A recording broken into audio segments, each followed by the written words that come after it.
Kalau ditanya bagaimana ekonomi Salatiga ke depan, saya sih optimis. Jadi kita akan lebih baik lagi dan baik lagi. Itu kuncinya. Di sini saya lebih cenderung mungkin akan sharing bagaimana mungkin rekan-rekan biar tidak bosan melihat bagaimana saya sharing bagaimana saya membangun Naruna keramik yang di tahun lalu itu sebenarnya tahun yang tidak enak. Naruna itu mulai Agustus tahun lalu, itu berarti kalau sampai sekarang 1 tahun 3 bulan, kami mulai dengan 3 orang. 3 orang dan kami lakukan di garasi rumah. Omset awal kami hanya 500.000 per bulan di Agustus. Kemudian puji Tuhan setiap bulan kami naik sampai saya ingat di tahun lalu di posisi bulan November kami sudah per bulan 43 juta. Gitu. Kalau dibandingkan tahun lalu dan tahun ini, omset kami mungkin naik bisa sampai belasan kali lipat. Gitu. Nah, tipnya apa? Tipnya sebetulnya simple. Kami kuat di semua lini. Gitu. Jadi kita tahu paham bahwa UMKM itu selama ini jadi dirjen, direktur ijen, dia harus melakukan semuanya, dan itu yang membuat UMKM ini dalam tanda kutip tidak berdaya karena mereka ada 1000 masalah yang harus mereka selesaikan dan kebanyakan mereka tidak mampu menyelesaikan itu.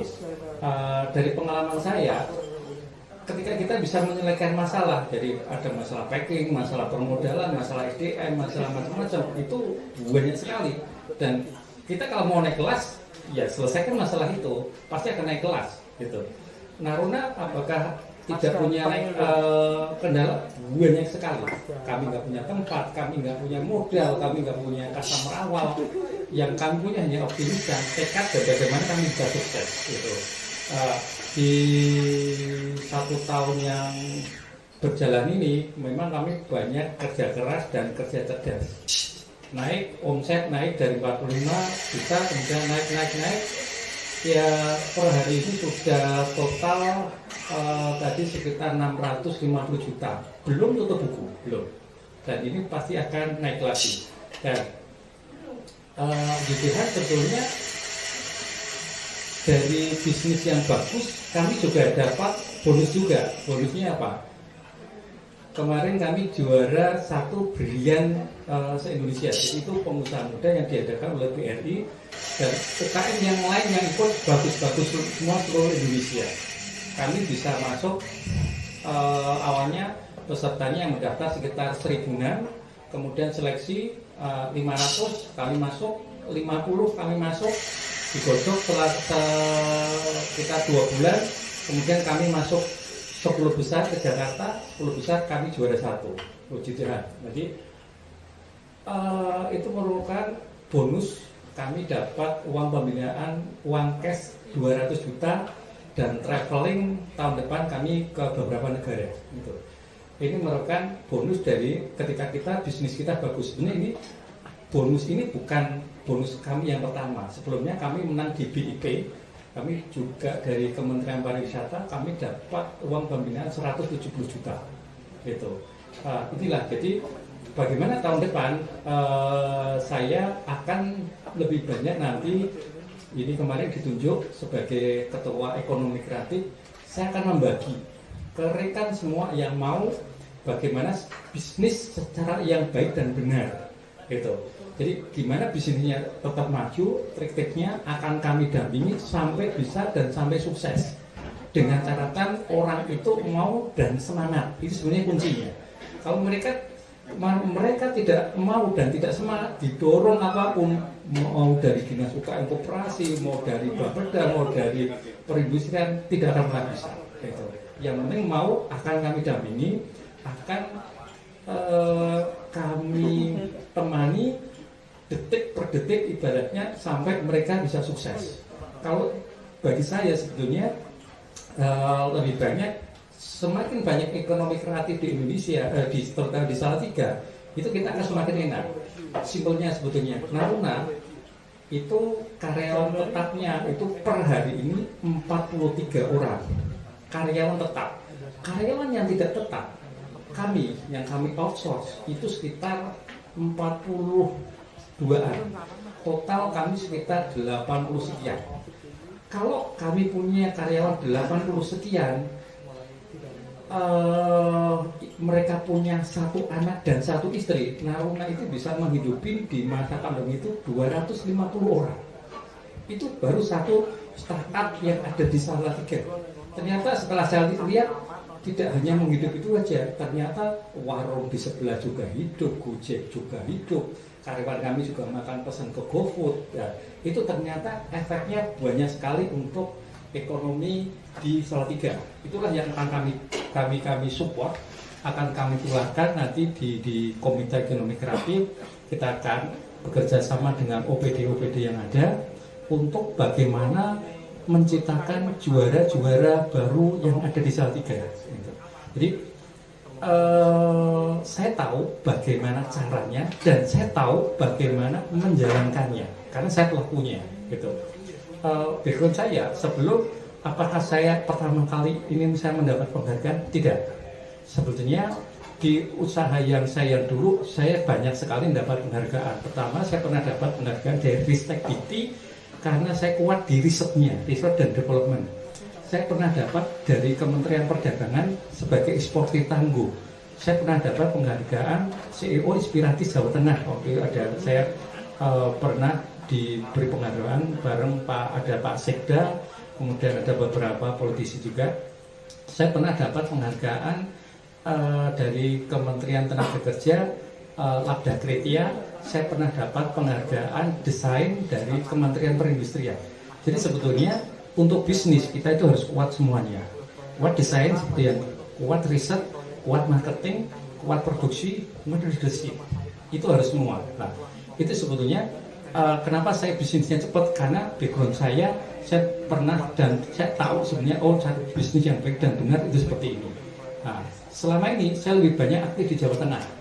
Saya makanya di tahun 2021 yang akan datang, saya sudah berjanji ke diri saya orang Salatiga, saya harus pulang Salatiga dan memprioritaskan untuk membangun Salatiga dulu. Gitu.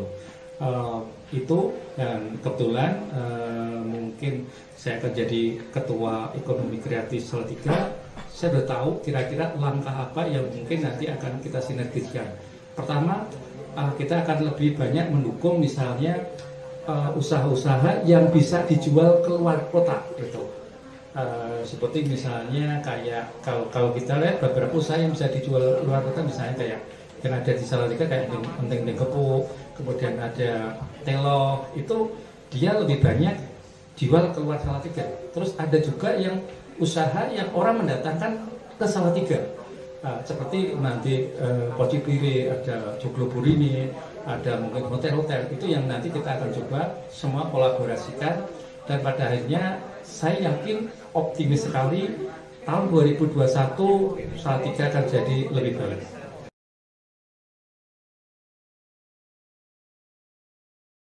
Ya, Mas Dagung ya, Pak Roy dari Dinas Koperasi UMKM dan teman-teman luar biasa. Ini kalau saya selalu bikin status ini tokoh-tokoh Salatiga kalau sudah kumpul begini, Salatiga pasti bergerak gitu ya. Dari sini Salatiga bergerak gitu ya. Nah, ini mau penting semua ya, luar biasa. Nah, saya cuma ingin sampaikan sedikit kenapa saya bikin warung ini. Warung ini cita-citanya piye carane gitu ya, bagaimana caranya orang bisa tahu Salatiga dari warung saya. Walaupun ini belum jadi ya, karena golongan ekonomi lemah Pak Roy gitu ya, nanti tolong dibantu bagaimana menghadirkan Salatiga di warung saya. Gitu ya. Nah, saya bukan orang Salatiga, saya orang Jogja, tapi sudah dari 2004 berKTP di Salatiga. Maka saya kepengin bagaimana saya berkontribusi untuk Salatiga. Kalau ada orang dari luar kota gitu ya, kemudian telepon saya, "Nuk, aku ada yang Salatiga, tolong dijak dolan," gitu ya. Saya pasti pastis itu dolannya pasti di luar Salatiga. Loh, kok malah yang luar Salatiga ya gitu ya. Maka ya sudah, ketika jagoan dengan yang punya rumah ini, beliau juga punya cita-cita luar biasa untuk menjadikan ini menjadi tempat yang berbau seni dan budaya. Maka di sini seharusnya ada foto Mbah Rekto, cuman saya pindah di sana, di bawahnya ada gong supaya orang tahu Mbah Rekto itu adalah tokoh Salatiga dari bidang gamelan gitu ya. Kemudian saya punya jahe rempah yang harapannya bisa cerita tentang bahwa Salatiga itu kota dingin, ini obatnya. Saya juga punya komitmen menggunakan kopi, hanya kopi Salatiga, karena kopi di luar banyak, tapi Salatiga itu juga kopinya jos. Itu ada Mas Bimo ini supplier saya dan teman-teman yang lain. Jadi saya punya cita-cita bagaimana menghadirkan Salatiga di warung saya, termasuk nanti kedepannya ada batik juga, ada goreng kopi tradisional dan beberapa hasil karya dari UMKM Salatiga. Karena hampir 20 tahun saya menghabiskan waktu di luar kota mendampingi beberapa masyarakat, komunitas, anak muda, tetapi saya juga kepingin berbuat sesuatu di Salatiga. Maka begitu waktu di telepon Mas Roy dan teman-teman Komite Ekonomi Kreatif, saya bilang siap untuk berkontribusi untuk Salatiga. Saya pikir itu Mas Wahyu, semoga menikmati tempat ini dan semoga teman kopi juga menjadi komunitas yang punya kontribusi positif untuk Kota Salatiga. Terima kasih.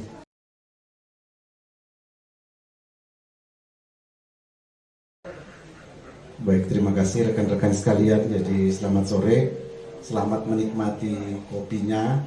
Ya, sekali lagi kopi ini bukan lagi semacam kuliner aja, tapi dia menjadi lifestyle kita. Kita bisa kumpul karena kopi ini.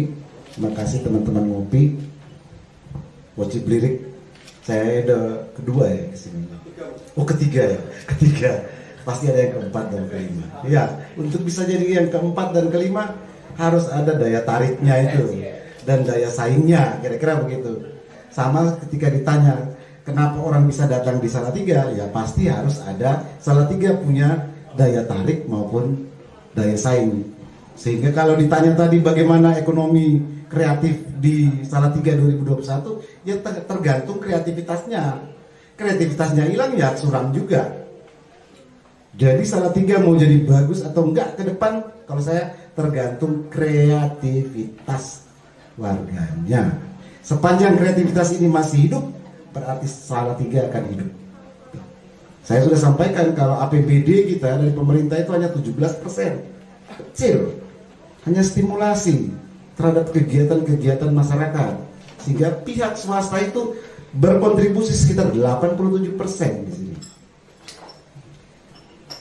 Dinas Koperasi dan UMKM ini hanya sifatnya stimulasi saja, bukan sebagai, ya kita memang memegang regulasi, tapi regulasi itu hanya regulasi yang dibuat dalam rangka menumbuhkan sebenarnya usaha-usaha kreativitas ini.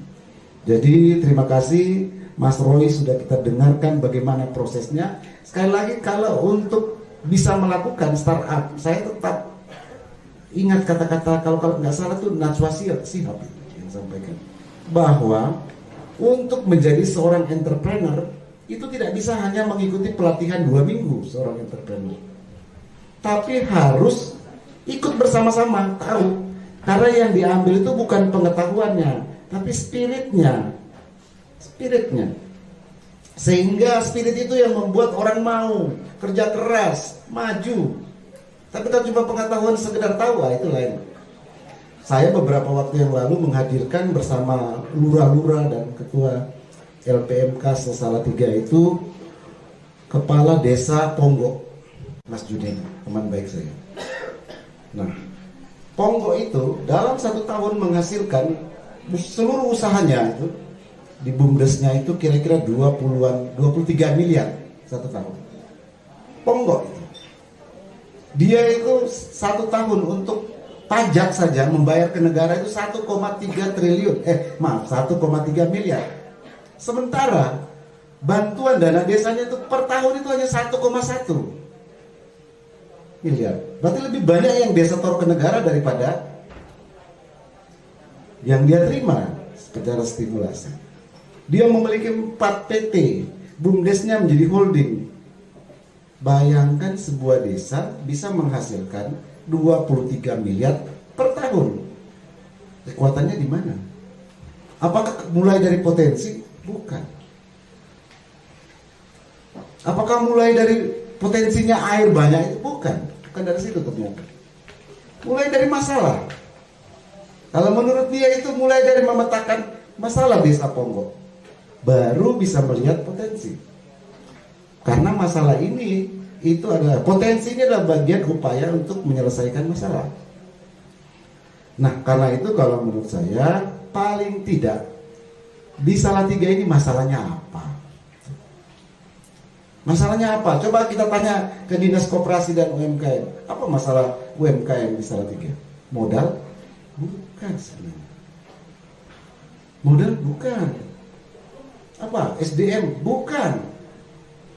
Coba ada teman-teman yang bisa berhubungan dengan UMKM dan koperasi itu, masalah di Salatiga itu apa? Coba, bisa petakan nggak?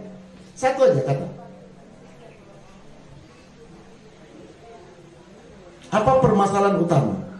Ya nggak usah dijawab sekarang kalau memang belum. Saya juga nggak mau jawab. Saya juga lagi nyari-nyari kok. Tapi kalau teman-teman dan kita semua bisa mendapatkan, saya pikir jurus Mas Roy ini itu menunjukkan bahwa Mas Roy sudah menemukan, sehingga dia dapat mendesain desain usahanya seperti itu. Kenapa diambil keramik? Kenapa bukan yang ini? Kenapa keramik? Kenapa customize? Bukan mengikuti kemudian turun harga, bukan.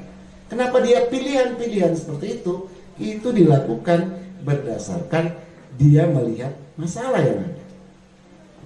Jadi kalau Kopi Blirik ini kemudian mengembangkan kuliner kopi, ya mungkin kalah dengan yang lain-lain, banyak.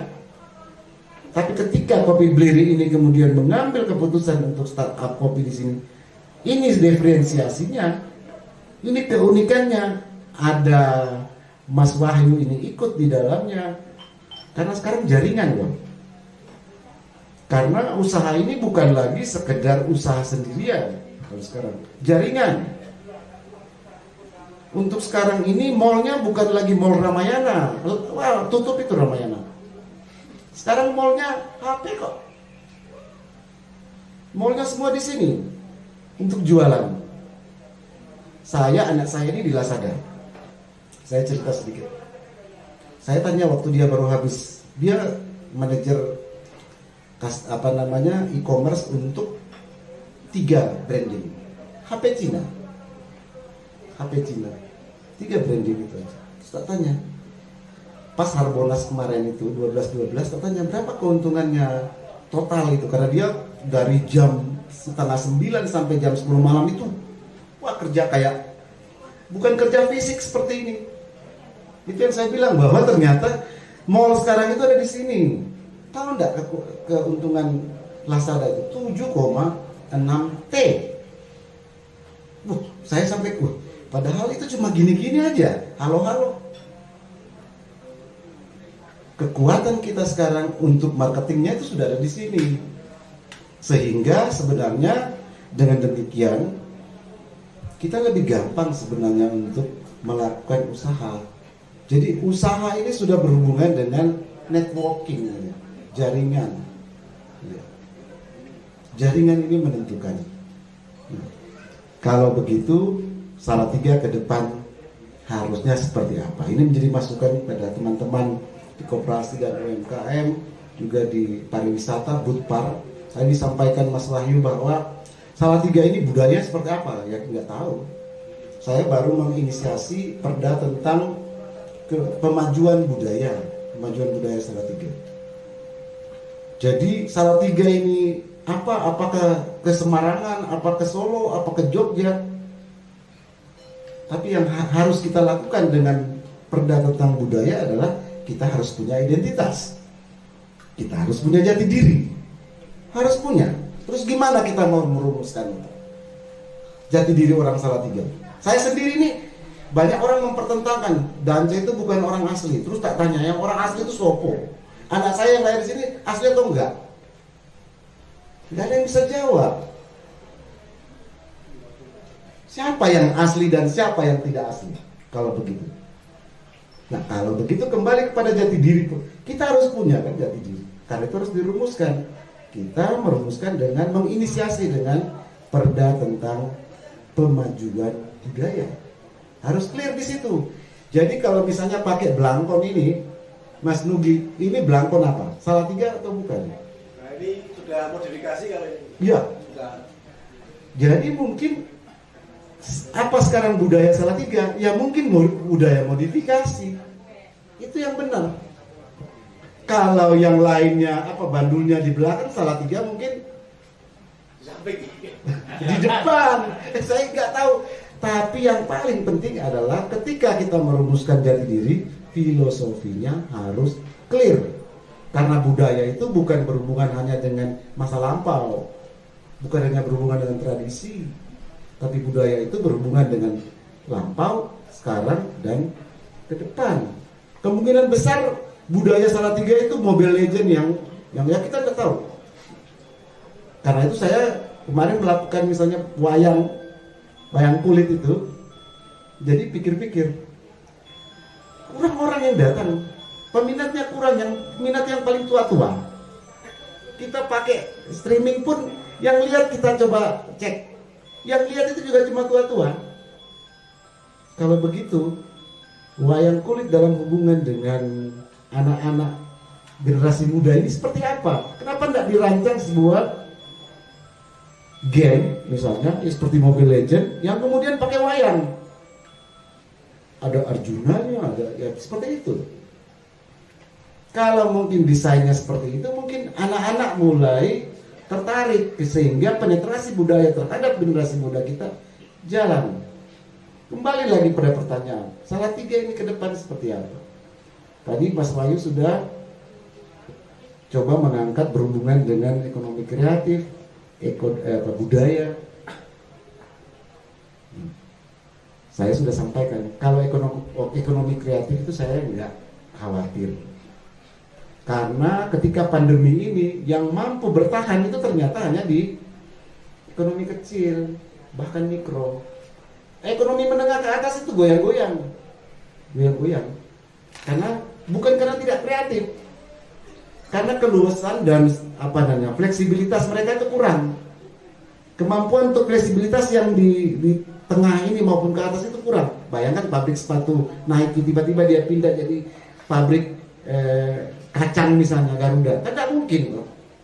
Infrastrukturnya udah seperti itu. Tapi kalau yang kecil, mikro itu gampang. Sekarang dia jualan ini, besok dia jualan itu kuat. Jadi mereka punya ketahanan ekonomi yang kuat sebenarnya. Karena itu kita pemerintah harus hadir dalam rangka menstimulasi itu. Saya lihat Dinas Koperasi dan UMKM ini mendistribusikan kira-kira sekitar berapa data untuk yang 2,4 juta ini? Yang disetujui itu 10.600 sekian. 10.000. Berarti kalau 10.000 kali 2,4 juta itu berapa M? Itu stimulasi yang diberikan kepada, dalam tanda kutip, pengusaha mikro. 10.000-an.